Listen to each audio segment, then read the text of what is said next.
Ici, nous allons aborder la première partie du sujet qui porte sur le Proche et le Moyen-Orient, un foyer de conflit depuis la fin de la Seconde Guerre mondiale, et nous allons dresser ici l'inventaire de l'ensemble des facteurs de tension et de conflit qui se situent au Proche et au Moyen-Orient.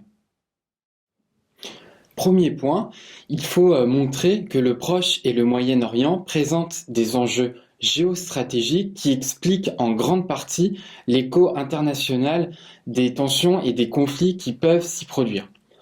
En effet, le Proche et le Moyen-Orient est une région stratégique, notamment pour les Occidentaux. En effet, c'est déjà une ancienne région colonisée par les Européens. Pensez notamment au rôle de la France et de la Grande-Bretagne qui ont créé véritablement des États au Proche et au Moyen-Orient, notamment avec les mandats du début des années 1920, la France au Liban et en Syrie et l'Angleterre en Irak, en Jordanie et en Palestine. C'est également une région stratégique par la présence de ressources importantes aux yeux des Occidentaux, et notamment des ressources en hydrocarbures, ce qui peut donc expliquer l'implication, par exemple, des États-Unis auprès de l'Arabie saoudite, qui ont été formalisées par le pacte du Quincy, dans lequel les Américains s'engageaient à défendre militairement le régime saoudien contre la livraison de pétrole.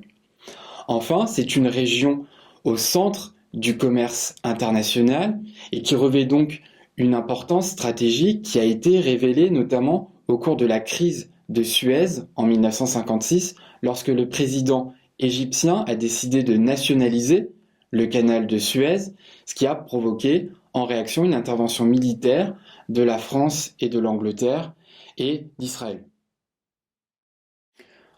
Ensuite, deuxième point, il faut montrer que cette région du Proche et du Moyen-Orient est traversée par des antagonismes profonds qui sont liés donc à la grande diversité de cette région.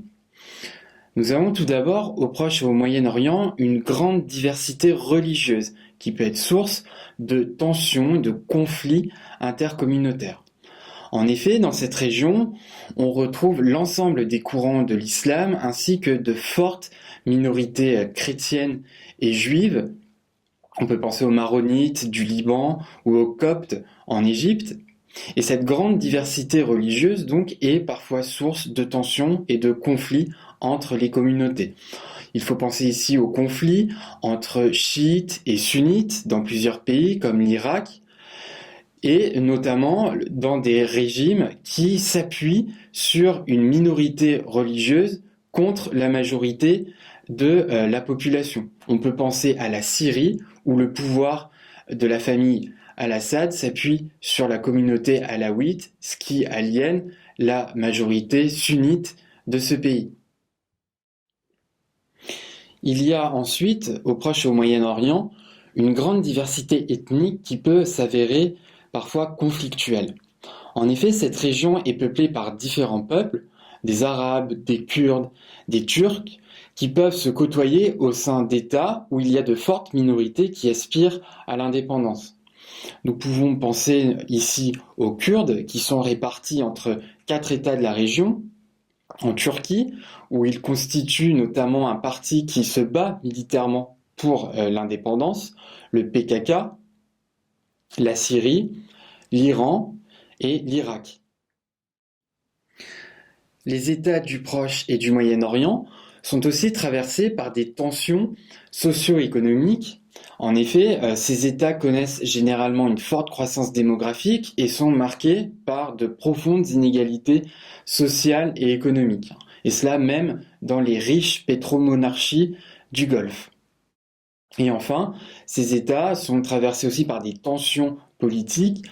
Nous pouvons penser ici à certains conflits frontaliers, comme par exemple entre l'Irak et l'Iran, entre 1980 et 1988. Et enfin, l'ensemble de ces facteurs de tension peuvent se combiner pour donner naissance à des conflits particulièrement complexes, comme lors de la guerre civile libanaise entre 1975 et 1990.